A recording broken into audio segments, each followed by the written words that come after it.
August 15, 1940, 11:30 hours.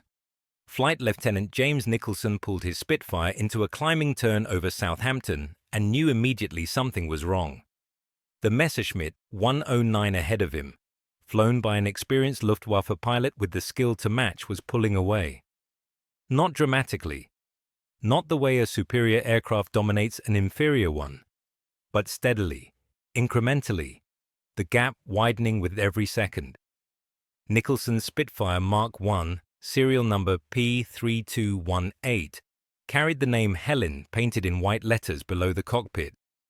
The Rolls Royce Merlin 3 engine under his nose was producing its rated 1,030 horsepower. His airspeed indicator showed 290 miles per hour at 15,000 feet. Everything was within specifications. Everything was by the book. And he was losing. The 109 climbed into the sun, using altitude advantage the way German pilots had been trained at the fighter schools in Schleißheim and Verneuchen. The Daimler-Benz DB601 engine gave the Messerschmitt superior performance above 18,000 feet. Where the thinner air required supercharger efficiency, the early Merlin couldn't quite match. Nicholson knew the statistics. Above 20,000 feet, the 109 was faster, could outclimb him, could dictate engagement terms. He pushed his throttle to the stops, maxing out at +6 pounds boost pressure, the emergency setting that maintenance officers said was only for life or death situations. Use it too long and you'd melt pistons, crack cylinder heads, destroy an engine worth more than a house. The Merlin's note deepened, the supercharger whine becoming a shriek, but the 109 continued pulling away. 300 yards, 400, 500, beyond effective gun range. The German pilot knew exactly what he was doing, climbing into thin air where his aircraft held advantage, where British fighters couldn't follow without risking their engines. It was sound tactics. It was also infuriating. Nicholson broke off the engagement and turned for home. His fuel was low, his ammunition expended on a brief firing pass that had missed. As he descended through cloud cover, heading back to RAF Hornchurch, he keyed his radio. Red 2, this is Red Leader. Broke off engagement, enemy aircraft climbed out of reach. Returning to base, the response from his wingman, Pilot Officer Thompson, carried the same frustration. Roger, Red Leader. Same problem. I had one cold dead to rights, but he just climbed away. My engine wouldn't follow. Back at Hornchurch, Nicholson climbed down from his cockpit and found the engineering officer, Squadron Leader Marcus Webb, waiting with a clipboard and questions. Flight Lieutenant, your combat report indicates you broke off due to enemy altitude advantage. Can you elaborate? Nicholson pulled off his flying helmet and looked at the Spitfire that had just saved his life, but hadn't let him finish the job. Sir, the 109 pilot climbed to 20,000 feet. I followed but couldn't maintain pursuit speed. My engine was at emergency power, +6 boost, and he was still pulling away. This is the third sortie this week where altitude performance has cost us kills. Webb made notes, his expression carefully neutral. The Merlin 3 is rated for +6 boost. Flight Lieutenant, you were operating within specifications. Squadron Leader Webb was a good officer who understood aircraft systems better than most. He was also trapped by regulations that said engines would be operated exactly as Rolls Royce specified. No deviations, no exceptions. Exceed those limits, and you risked catastrophic failure. Follow those limits, and sometimes you lost the fight.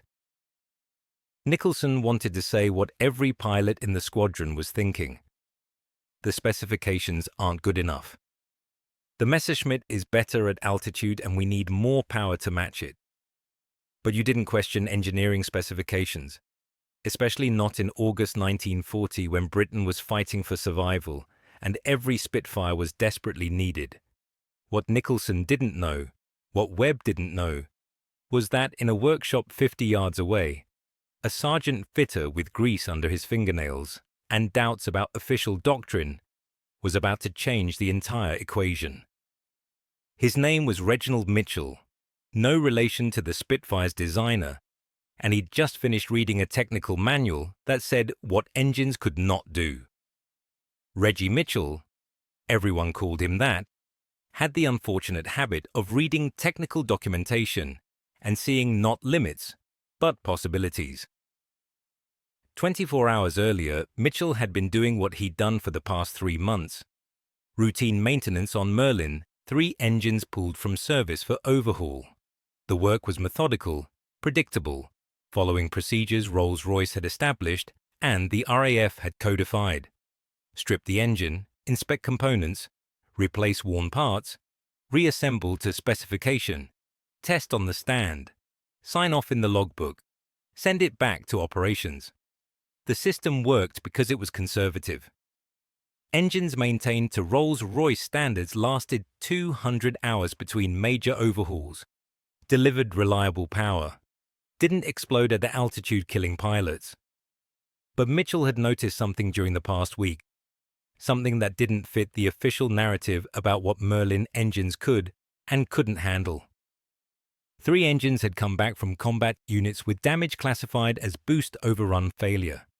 Translation: pilots had exceeded +6 boost pressure, pushed their engines past emergency power settings, and the engines had suffered. Except when Mitchell stripped those engines down, examining components under workshop lights, they hadn't suffered nearly as much as Rolls-Royce documentation suggested they should. The manual said exceeding +6 boost pressure would cause detonation, pre-ignition, melted pistons, cracked heads, catastrophic failure within minutes. The evidence said otherwise. The pistons showed elevated wear, but no melting. The cylinder heads were discolored from heat, but not cracked.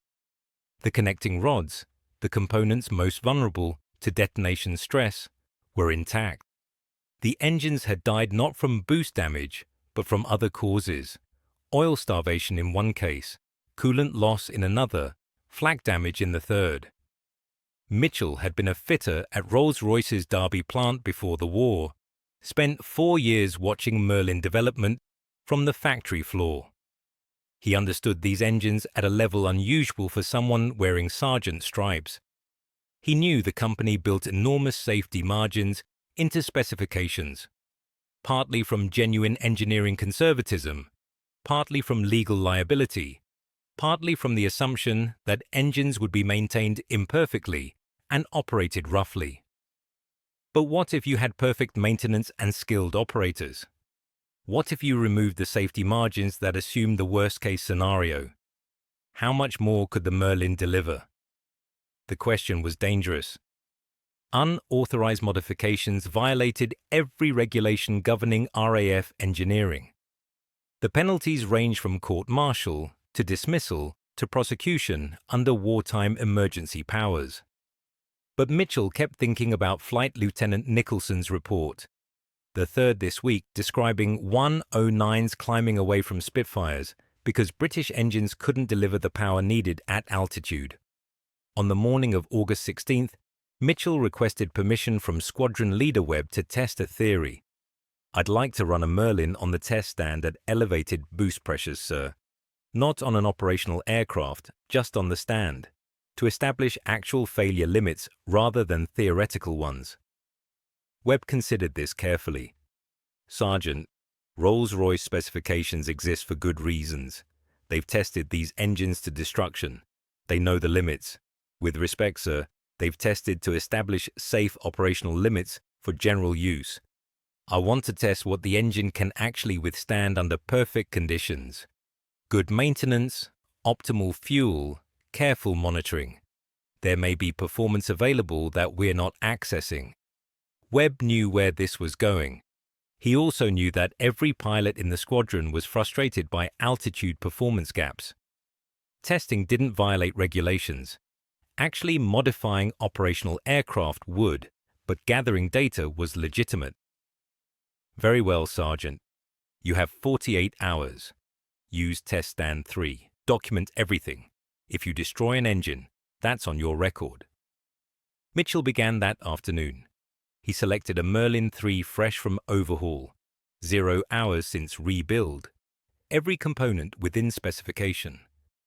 He installed it on test stand 3, connected to instrumentation that measured manifold pressure, cylinder head temperature, oil pressure, coolant temperature, exhaust gas temperature, crankshaft torque. The baseline test ran at standard settings, +6 boost pressure, 2,600 revolutions per minute, 1,030 horsepower output, everything normal. Then Mitchell began pushing boundaries. He advanced boost pressure to +8. The supercharger spun faster, forcing more air into the cylinders, the Merlin's note changing from a smooth roar to something harder, more urgent. Cylinder head temperatures climbed from 210 degrees to 230 degrees Celsius. Oil pressure increased slightly. Power output jumped to 1,170 horsepower, 140 additional horses from 2 pounds of boost. Nothing exploded. Nothing melted. The engine ran rough but stable. Mitchell held it there for 5 minutes, watching gauges like a hawk, ready to shut down at the first sign of detonation or damage. The temperatures stabilized. The vibration was higher than normal but not catastrophic. He shut down, let the engine cool, then disassembled the cylinder heads for inspection. Under workshop lights, he examined the piston crowns. They showed heat stress, carbon deposits slightly heavier than normal, but no melting, no cracking. The spark plugs were sooted but functional. The exhaust valves showed elevated temperature discoloration, but no warping. The evidence was clear. The Merlin could sustain +8 boost pressure without immediate failure. Whether it could sustain that pressure for extended periods was another question. But for short bursts, combat situations where extra power meant survival, the capability existed. Mitchell documented everything in a technical report that he submitted to Squadron Leader Webb the next morning. The report concluded with a recommendation that was simultaneously brilliant and career-ending. Propose modifying boost control governors on operational Spitfires to allow +9 boost pressure for combat emergencies, limited to 5-minute duration, with mandatory engine inspection after each use. Webb read the report twice, then called Mitchell into his office. "Sergeant, do you understand what you're proposing? You're asking me to authorize modifications that violate Rolls Royce specifications, void warranties, and could result in engine failures that kill pilots. If this goes wrong, you'll face court-martial." Mitchell stood at attention, knowing his career hung on the next 30 seconds.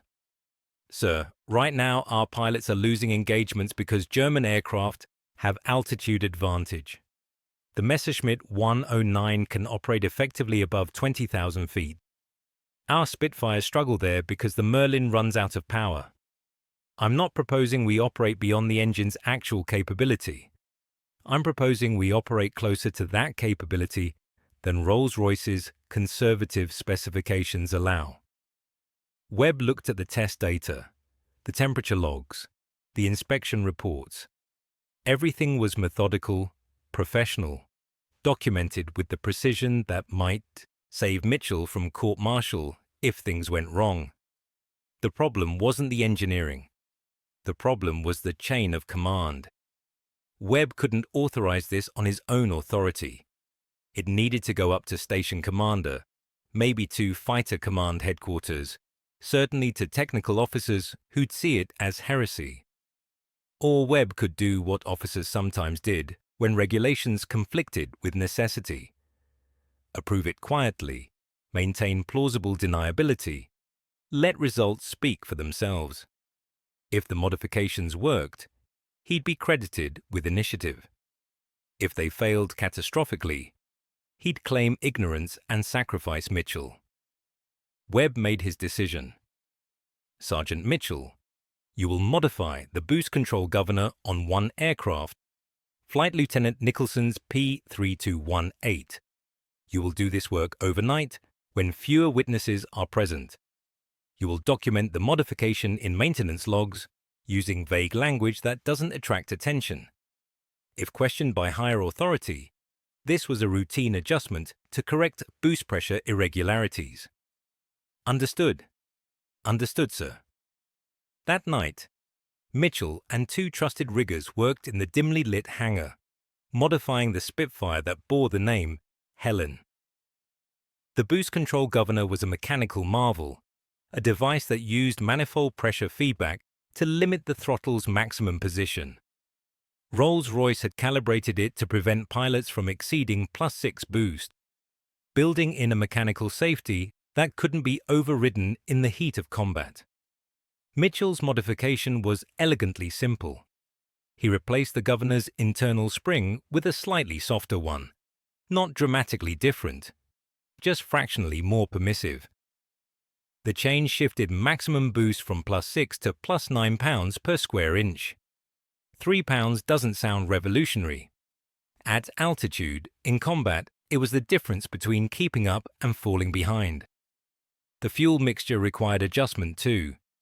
Higher boost pressure meant more air in the cylinders, which required proportionally more fuel to maintain correct combustion ratios. Mitchell enriched the mixture by roughly 8% at high power settings, adding cooling through evaporation while ensuring the engine didn't run lean and overheat. By 0300 hours, the work was complete. The Spitfire sat on the flight line looking identical to every other aircraft in the squadron. Only the maintenance log betrayed the truth, and Mitchell's entry was deliberately vague. Boost control adjustment, fuel mixture optimization, routine maintenance. Flight Lieutenant Nicholson wasn't told about the modification before his next sortie. Webb made that decision consciously. Better to let the pilot discover the improved performance naturally, in combat, without preconceptions about what had changed. If the modification failed, ignorance would protect Nicholson from blame. August 18, 1940, 14:20 hours. Nicholson led Red Section on a patrol over the Isle of Wight, where radar had detected a large German formation approaching. The Luftwaffe was testing British defences again, probing for weaknesses, trying to establish air superiority that would enable invasion. The enemy arrived at 15,000 feet, 40 Heinkel 111 bombers escorted by 30 Messerschmitt 109 fighters. Nicholson's section of 4 Spitfires, hopelessly outnumbered, climbed to intercept anyway. That was the mathematics of the Battle of Britain. Insufficient defenders against overwhelming attackers, relying on courage and aircraft performance to offset numerical disadvantage. The 109 spotted the Spitfires and dove to engage, trying to clear the escorts before the bombers became vulnerable. Nicholson selected a target, a 109 in standard Luftwaffe camouflage, and pushed his throttle forward to close the range. The Merlin responded instantly, power surging in a way he'd never felt before. The boost gauge needle climbed past +6, hesitated at +7, settled at +9. For a moment, Nicholson thought the gauge was malfunctioning. +9 boost wasn't possible.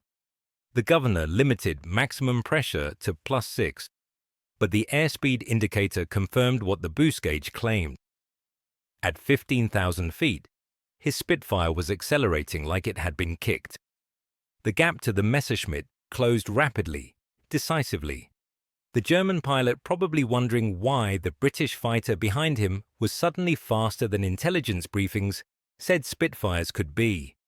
Nicholson positioned to 300 yards, the range where Spitfire's 8 Browning 303 machine guns converged. He pressed the firing button and watched tracer rounds converge on the 109's fuselage. The German aircraft shuddered, smoke erupted from the engine cowling. The pilot rolled inverted and bailed out. Before Nicholson could process what had just happened, another 109 attacked from his 7 o'clock, cannon rounds flashing past his canopy. Standard doctrine said brake hard, use the Spitfire's superior turning ability to evade. But Nicholson had something new. He firewalled the throttle and climbed straight up, using pure engine power to escape the threat. The Messerschmitt tried to follow, but couldn't maintain pursuit. At 18,000 feet, Where the 109 normally held advantage, Nicholson's modified Spitfire was pulling away. The German pilot gave up, breaking off to find easier targets. Nicholson leveled at 20,000 feet, checking his gauges. Cylinder head temperature was elevated, but within acceptable limits. Oil pressure strong. Coolant temperature climbing, but not critical. The engine note was harsher than normal. The supercharger whined louder, but everything was functioning. He had power available that shouldn't exist, performance that violated every specification he'd been told about Merlin engines. The engagement lasted another 8 minutes. Nicholson destroyed a second Messerschmitt, damaged a third, and drove off 2 more that attempted to bounce him from above. When he landed back at Hornchurch, his engine was smoking slightly, the cowling hot enough to blister paint, but still running. Squadron leader Webb and Sergeant Mitchell were waiting on the flight line. Nicholson climbed down from the cockpit and looked at them with an expression somewhere between confusion and gratitude. "Gentlemen, would one of you like to tell me what the hell you did to my aircraft? I just ran circles around Messerschmitts at 20,000 feet. My boost gauge showed +9. That's impossible." Mitchell stepped forward. "It's not impossible, sir, just unauthorized. We modified your boost governor last night, gave you access to power the engines always had but Rolls Royce wouldn't let you use. How does the engine sound?" Nicholson listened. The Merlin was ticking as it cooled, making the sounds engines make after hard use, but nothing suggested catastrophic damage. "It sounds angry but healthy. How long can I run at +9 before things start melting?" Mitchell pulled out a notebook with test data. Based on test stand results, 5 minutes maximum, then back to normal power for cooling. Use it when you need it, like emergency power, not sustained cruise.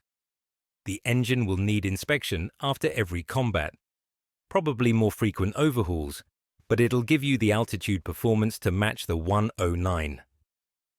Nicholson looked at Webb. "Sir, every Spitfire in the squadron needs this modification.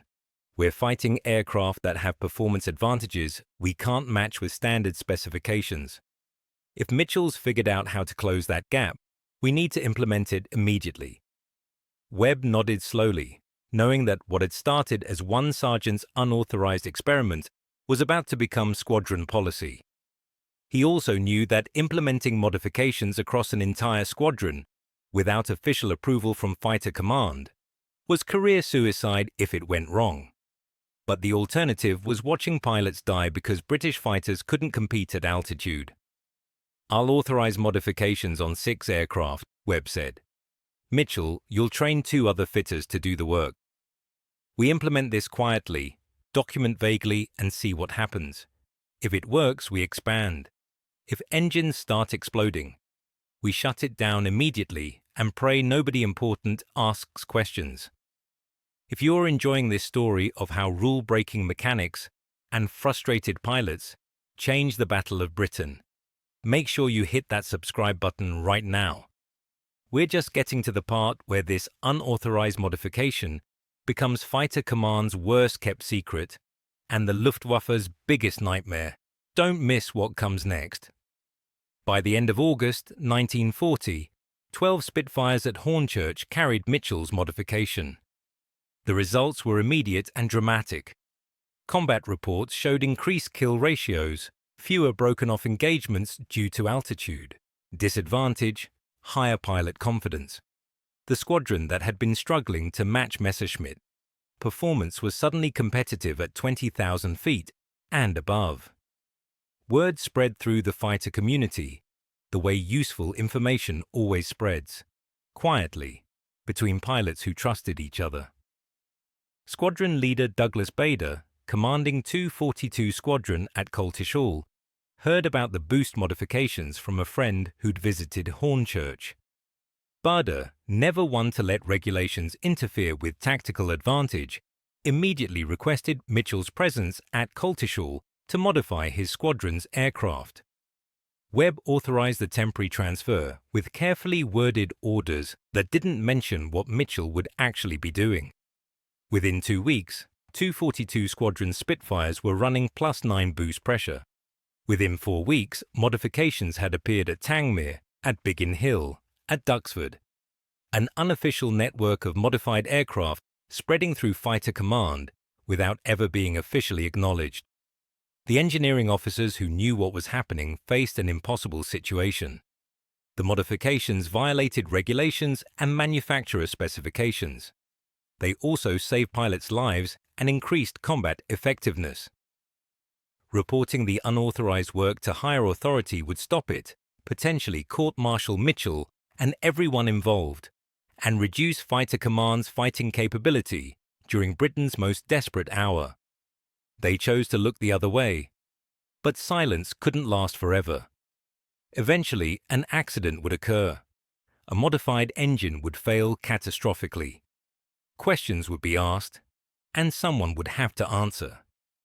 The accident came on September 7, 1940. Pilot Officer James Parker, flying a modified Spitfire from 610 Squadron, engaged a group of Dornier bombers over London. He pushed his throttle to maximum, activating the +9 boost, and maintained emergency power for nearly 8 minutes, well beyond Mitchell's recommended 5-minute limit. The prolonged high boost operation raised cylinder temperatures beyond sustainable levels. At 19,000 feet, the number 6 cylinder cracked, coolant pressure dropped to 0, the engine seized. Parker managed to glide the dying Spitfire to a crash landing in a field near Maidstone. He survived with minor injuries. The aircraft was destroyed. The engine, examined by investigators, showed clear evidence of detonation damage and overheating consistent with excessive boost pressure operation. The investigation report landed on Air Vice Marshal Keith Park's desk at Fighter Command Headquarters on September 10. Park, commanding 11 Group, which bore the brunt of the Battle of Britain. Read the report with growing concern. It detailed unauthorized engine modifications, widespread violation of Rolls Royce specifications, systematic deviation from approved maintenance procedures. Park called a meeting with his senior engineering officers and demanded explanations. What emerged was the truth. For the past month, Fighter Command had been running a distributed, unauthorized engineering test program involving dozens of aircraft and hundreds of combat hours.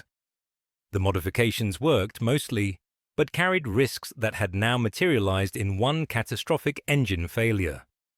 The regulations said Park should shut it down immediately, order all modifications reversed, discipline everyone involved. The combat report said Spitfire squadrons with modified engines showed 20% higher kill ratios than squadrons with standard aircraft, 20% more German aircraft destroyed, 20% fewer British aircraft lost, because mechanics had ignored rules that prioritized safety over effectiveness. Park made his decision based on mathematics, not regulations. He called Squadron Leader Webb and Sergeant Mitchell to his headquarters on September 12th. The conversation lasted 45 minutes and determined whether the modifications would be shut down or quietly sanctioned. "Gentlemen," Park began, his tone carrying the weight of command responsibility that measured decisions in lives. "I have before me an investigation report documenting systematic violation of manufacturer specifications, unauthorized modifications affecting engine reliability, and one engine failure that nearly killed a pilot. I could court-martial everyone involved. Instead, I'm asking you to explain why I shouldn't." Mitchell spoke first, knowing his career depended on the next 60 seconds. "Sir, the Rolls Royce Merlin is rated conservatively because the company assumes worst-case maintenance, variable fuel quality, and rough operation. Fighter Command doesn't operate under worst-case conditions. We have excellent mechanics, quality fuel, pilots trained not to abuse engines. Under our conditions, the Merlin can deliver more power than Rolls-Royce specifications permit. The modifications access that reserve power in combat situations where it determines survival." Park looked at the combat statistics. Before modifications, Average kill ratio for Spitfire squadrons versus Messerschmitt, 109s, 1.2 to 1. After modifications, 1.9 to 1. Losses to altitude disadvantage before modifications, 15% of combat casualties. After modifications, 6%. What about the engine failure? Park asked. Pilot Officer Parker's aircraft? Mitchell pulled out maintenance logs. Parker exceeded recommended limits, maintained +9 boost for 8 minutes when procedures specify 5-minute maximum. The failure wasn't design-related, it was operational error. We need better pilot education about proper use. Park turned to Webb. Squadron leader, as engineering officer, you approved these modifications knowing they violated regulations. Why? Webb met his gaze steadily. Because the regulations were written for peacetime, sir, and we're fighting a war. Peacetime prioritizes engine longevity and safety margins. War prioritizes survival today regardless of tomorrow's maintenance costs. Mitchell's modifications trade engine life for combat performance. That's a bargain worth taking. Park was silent for 30 seconds, considering implications that extended beyond this specific decision. If he sanctioned the modifications officially, he assumed responsibility for future failures. If he shut them down, he reduced fighter command's effectiveness during the decisive phase of the battle. Neither choice was safe, one was necessary. Here's my decision, Park said. The modifications will continue, but with formal protocols. Mitchell, you'll write a technical bulletin documenting procedures, limitations, and pilot education requirements. Webb, you'll establish training for mechanics, implementing modifications. Every squadron engineering officer will receive guidance on proper implementation and maintenance requirements. And gentlemen, understand this clearly. You're operating in a grey area between initiative and insubordination. Results are the only thing protecting you from court-martial.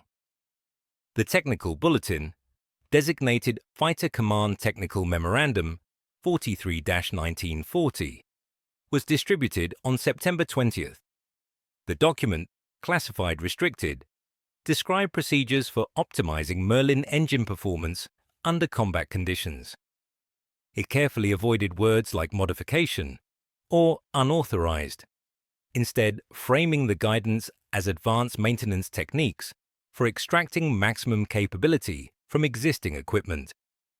Pilots received education on what the bulletin carefully termed emergency combat power, plus 9 boost pressure available for 5 minutes maximum, intended for altitude combat situations, climb emergencies, or pursuit requirements. Exceeding 5 minutes risked engine damage. Proper cooling procedures between combat applications were mandatory. By early October, virtually every Spitfire squadron in Fighter Command had implemented Mitchell's modifications. The transformation in combat capability was undeniable. RAF pilots who'd been fighting defensively at altitude, avoiding 109s above 18,000 feet, were now engaging confidently at 22,000 feet and beyond. Luftwaffe intelligence noticed the change. German combat reports from September and October 1940 increasingly mentioned Spitfires maintaining unexpected performance at high altitude. British fighters keeping pace in climbing engagements they'd previously lost. English aircraft demonstrating power output inconsistent with known specifications. Major Adolf Galland, one of the Luftwaffe's most skilled fighter commanders, filed a report to Luftwaffe headquarters in October that captured German confusion. The Spitfire's performance characteristics have changed. Our pilots report the aircraft maintaining higher speeds at altitude than intelligence briefings predicted. Either the British have introduced a new engine variant without our knowledge, or they've discovered methods to extract additional performance from existing power plants. The latter was correct, but Galland had no way to know that. The Germans, operating under rigid adherence to manufacturer specifications, couldn't imagine systematically operating engines beyond rated limits. German military culture emphasized following technical doctrine precisely.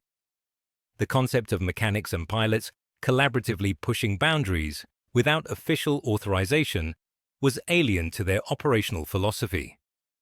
The Battle of Britain's outcome depended on many factors: radar coverage, pilot skill, tactical doctrine, numerical attrition rates, strategic mistakes by German leadership. But one factor rarely discussed in history books was the performance advantage RAF Spitfires gained from September through November 1940, because a sergeant fitter had ignored regulations and extracted power that officially didn't exist.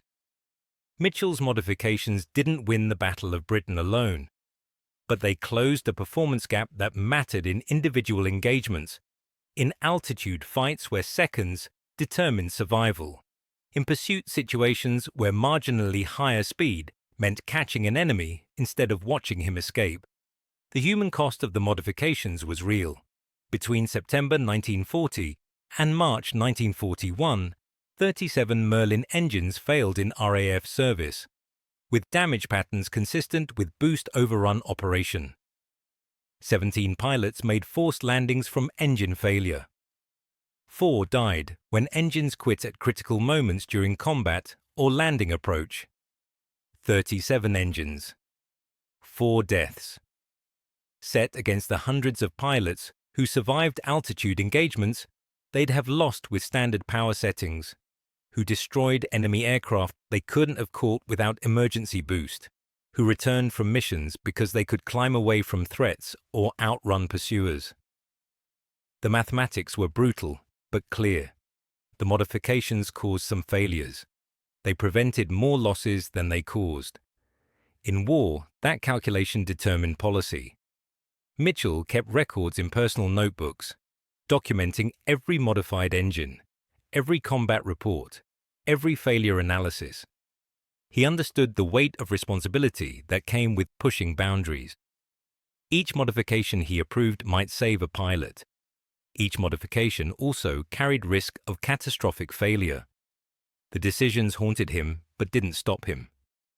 In November 1940, Rolls Royce's chief engineer Ernest Hives made an unannounced visit to Hornchurch.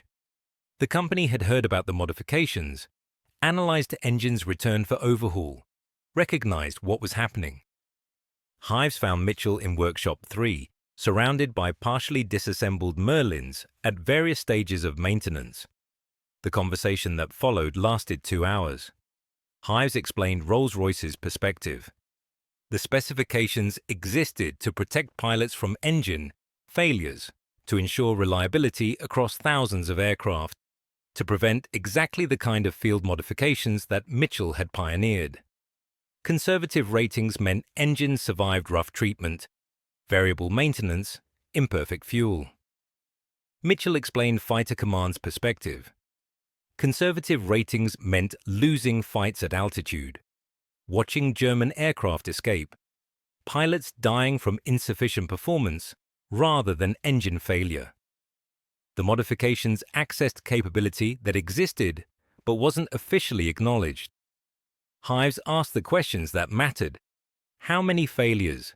What failure modes?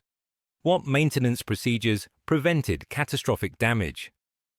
Mitchell provided data, documented evidence from hundreds of combat hours, failure analysis reports.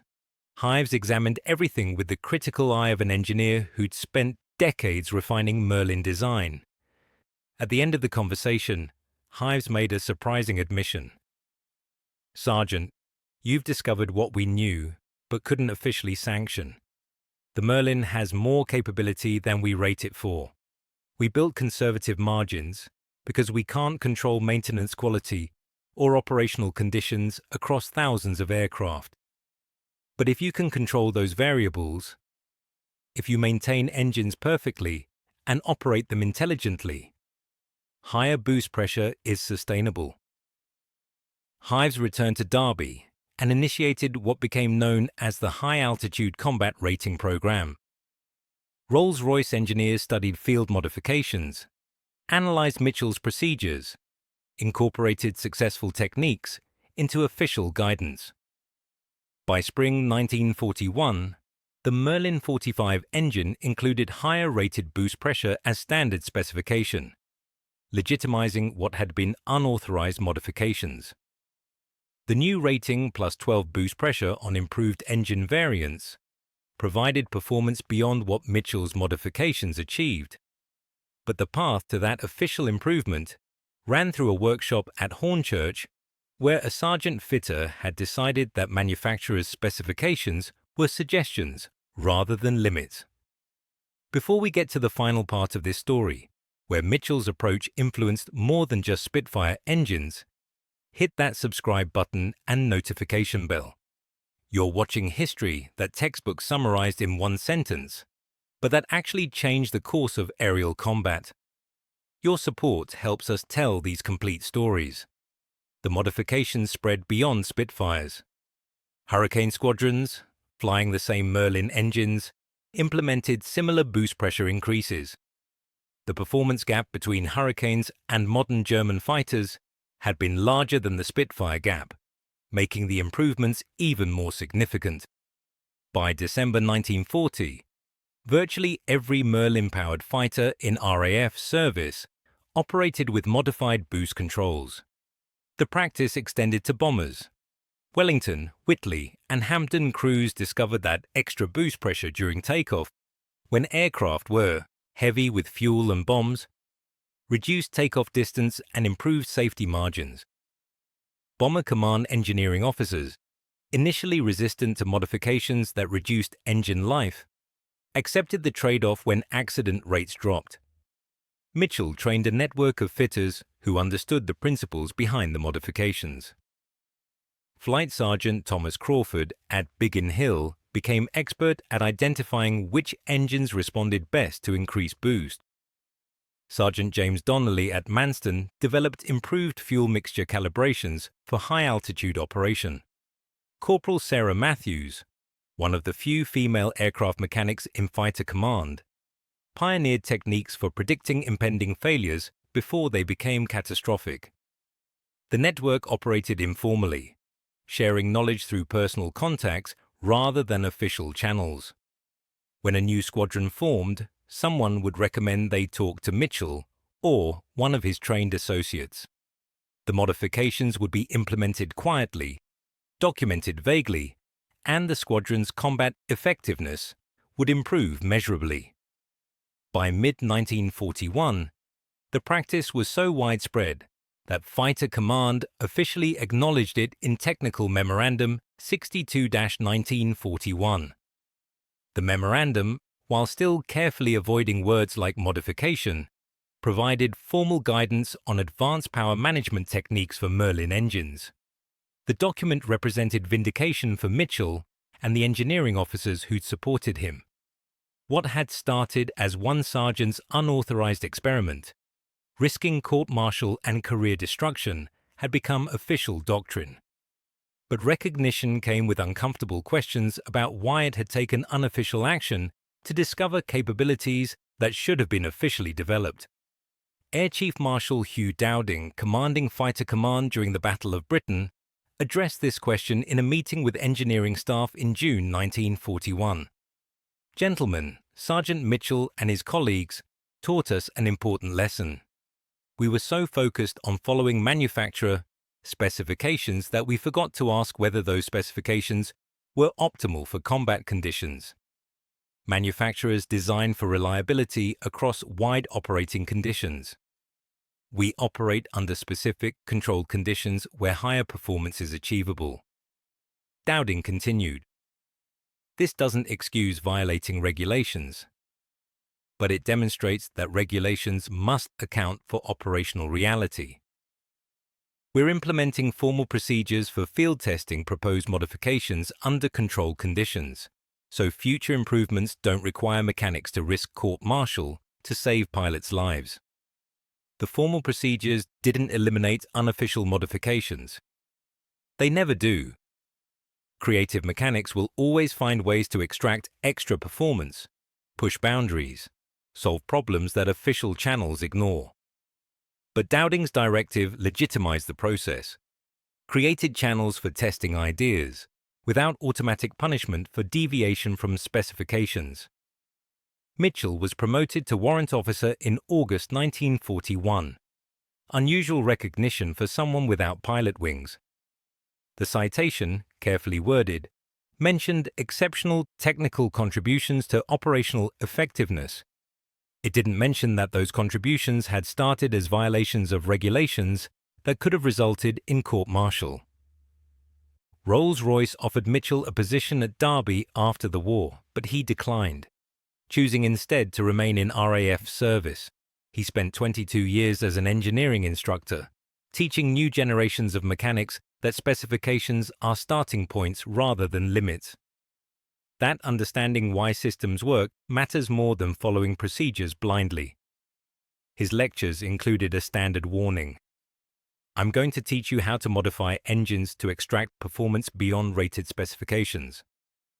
I'm also going to teach you how to do this responsibly, with proper testing, careful monitoring, and full understanding of risks. If you implement modifications stupidly, you'll kill pilots. If you implement them intelligently, you'll save lives. The difference is knowledge, judgment, and accepting responsibility for consequences. The students who passed through Mitchell's courses became the engineering backbone of RAF maintenance for decades. They carried his philosophy that excellence requires pushing boundaries, that innovation often means carefully violating rules that weren't written for your specific conditions. By 1943, the principle Mitchell had discovered was systematically applied across RAF operations. Engines ran at boost pressures higher than peacetime specifications.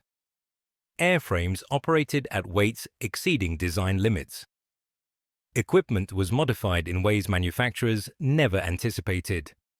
The accumulated effect of thousands of small boundary-pushing improvements created performance advantages that strategic doctrine couldn't achieve alone. The Germans never fully understood this. Luftwaffe operations remained rigidly bound to manufacturer specifications, official doctrine, approved procedures. German mechanics followed technical manuals precisely. German pilots operated engines exactly as designed. This discipline worked well under ideal conditions, but left no margin for field innovation, no space for smart people to discover better methods through experimentation. British operational flexibility, the willingness to let sergeants modify engines and squadron leaders test tactics, created adaptability that German rigidity couldn't match. The same culture that produced Mitchell's boost modifications produced radar-controlled intercepts, improved fighter tactics, and countless other innovations that emerge from field experience rather than high-level planning. The final validation of Mitchell's approach came in 1944, when the Merlin 100 series engines entered service. These engines, designed for the ultimate Spitfire variants, incorporated everything learned from 3 years of field modifications. Boost pressures that had been unauthorized in 1940 were standard specifications by 1944. Fuel mixtures that Mitchell had developed experimentally were now factory settings. Maintenance procedures pioneered in workshops were official Rolls Royce guidelines. The Merlin 100 could produce over 2,000 horsepower, nearly double the output of the Merlin 3 that Mitchell had first modified in August 1940. Some of that improvement came from engineering development, supercharger refinements, metallurgical advances, but much of it came from understanding that engines had capability beyond conservative specifications, that performance could be extracted if you understood the systems deeply and operated them precisely.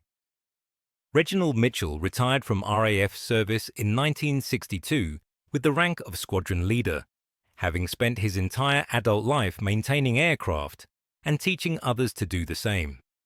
His obituary in the Times mentioned a distinguished career in aircraft engineering, but said nothing about Spitfires or wartime modifications. The story might have disappeared entirely except for a chance discovery in 1987. A researcher investigating Battle of Britain aircraft records found Mitchell's personal notebooks in an archive box. Detailed logs documenting every modified engine, every combat report, every failure analysis. The notebooks told the complete story of how one sergeant's unauthorized modifications had improved Spitfire performance at the most critical moment of the war. The researcher published an article in aviation history journals. Veterans who'd flown modified Spitfires confirmed the account. Other mechanics who'd learned from Mitchell added their perspectives. The full story emerged gradually, pieced together from maintenance logs, combat reports, personal testimony. What became clear was that Mitchell had achieved something rare, tactical innovation from below. A sergeant identifying performance margins that manufacturers and officers had missed or feared to exploit. Military organizations theoretically encourage initiative, but in practice they're structured to prevent exactly what Mitchell did. Unauthorized modification of expensive equipment based on individual judgment. His success revealed uncomfortable truths about engineering conservatism and institutional risk aversion. Rolls Royce's specifications, while appropriate for general application, were excessive for aircraft maintained to higher standards and operated by skilled pilots.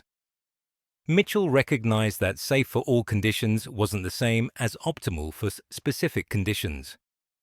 The Merlin could sustain higher performance if you controlled the variables: perfect maintenance, quality fuel, intelligent operation, rigorous monitoring. This insight has modern relevance. Contemporary aircraft engines operate under similarly conservative ratings. Manufacturers protecting themselves from liability and variable operating conditions. Military operators routinely discover that engines can deliver more than certified specifications suggest. But exploiting that margin requires exactly what Mitchell demonstrated: deep technical knowledge, obsessive maintenance, willingness to accept accelerated wear for performance. The modifications also illustrated the difference between engineering in peacetime and war. Peacetime prioritizes longevity, cost-effectiveness, and safety margins that accommodate imperfect maintenance. War prioritizes survival today, accepting reduced component life if it prevents death now, regardless of tomorrow's maintenance bills. Mitchell understood that an engine lasting 150 hours instead of 200 was acceptable if those 150 hours kept pilots alive through the battle that determined national survival. Modern military aviation still grapples with this tension. Fourth and fifth generation fighters have official performance limits and unofficial combat limits that pilots use when survival demands it. The F-15's engine, for example, has standard thrust ratings and emergency ratings that shorten engine life but provide crucial performance when needed. Mitchell pioneered this doctrine for his era, establishing that survival justifies accelerated wear. The broader lesson concerns innovation's source. Transformative improvements often come from unexpected places, not from design offices or research departments, but from workshops where people directly confronting problems develop solutions unconstrained by institutional thinking. Mitchell wasn't smarter than Rolls Royce's engineers. He was differently positioned, facing different incentives, willing to accept risks that company engineers couldn't. His workshop at Hornchurch was demolished in 1968 during airfield modernization. Nothing marks the location where Mitchell modified Flight Lieutenant Nicholson's Spitfire or trained the mechanics who spread his techniques across fighter command. The aircraft that carried his modifications were scrapped after the war, melted down for aluminum value. Physical evidence disappeared, leaving only documentation and fading memories. Yet Mitchell's influence persists in ways he never witnessed. Modern engine development incorporates field feedback mechanisms. specifically designed to capture the kind of insights he generated. Operators report performance margins. Engineers investigate unauthorized modifications rather than simply prohibiting them.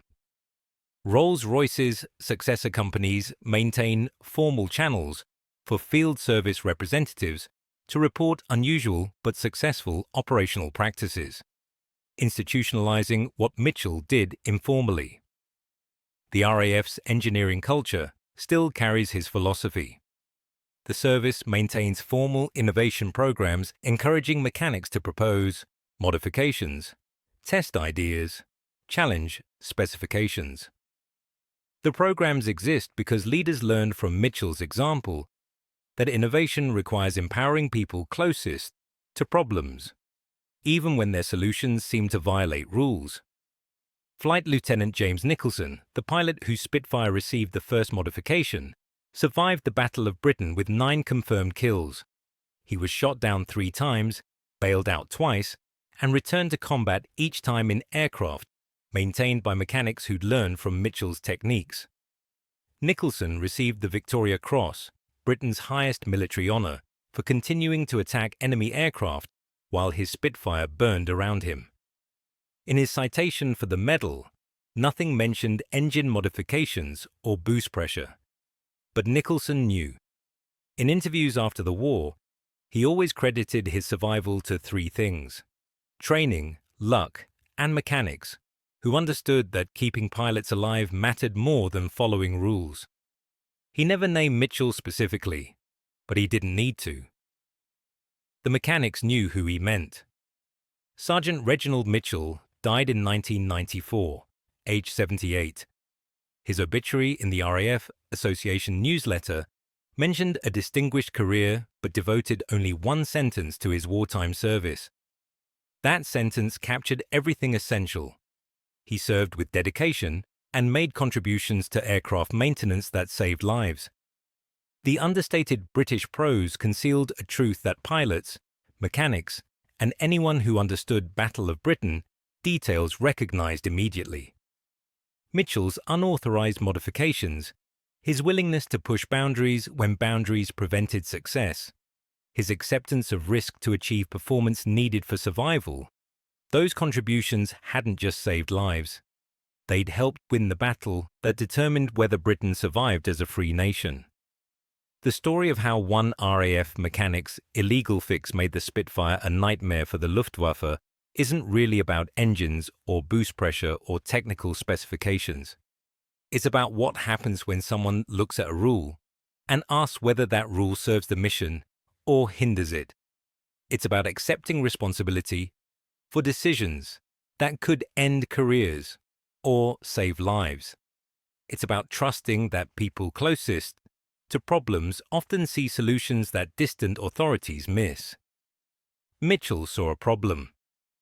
Spitfires couldn't match Messerschmitt performance at altitude. He saw a solution. The Merlin engine had capability beyond specifications. He took action that violated regulations, risked court-martial, and could have resulted in catastrophic failures that killed pilots. He accepted that risk because pilots were already dying from insufficient performance. He was right. The modifications worked. They improved combat effectiveness measurably. They saved lives. And eventually, they became official doctrine that validated what had started as unauthorized experiment. That's the real lesson. Sometimes rules need breaking. Sometimes safety margins built for general cases don't apply to specific situations. Sometimes the difference between winning and losing is someone willing to say, the manual is wrong. Mitchell said it. He backed it with engineering knowledge, careful testing, systematic documentation. He convinced skeptical officers, trained other mechanics, created a network of innovation that spread across fighter command. And in doing so, he changed the Battle of Britain's outcome in ways that never appeared in official histories, but that pilots who flew modified Spitfires understood completely. The Spitfire became a nightmare for the Luftwaffe, not just because R.J. Mitchell, the designer, created an exceptional airframe. It became a nightmare because Reginald Mitchell, the sergeant fitter, realized that exceptional airframe could perform even better if someone ignored what the manual said was impossible and proved it was merely difficult. That distinction between impossible and difficult, between what rules allow and what physics permits, that's where innovation lives. That's where battles are won. That's where one mechanic's illegal fix becomes the difference between defeat and survival. Reggie Mitchell understood that. The pilots whose lives he saved understood that. And 70 years later, anyone studying how Britain survived its most desperate hour should understand that too.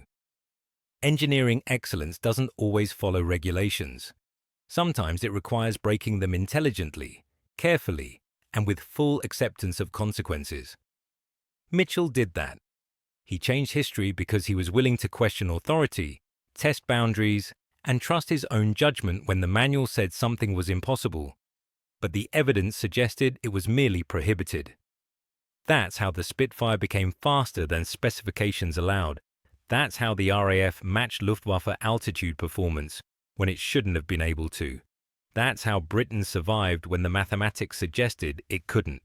One mechanic, one modification, one decision to trust evidence over doctrine. The rest is history that official records barely mention, but that every pilot who flew a modified Spitfire knew saved their life.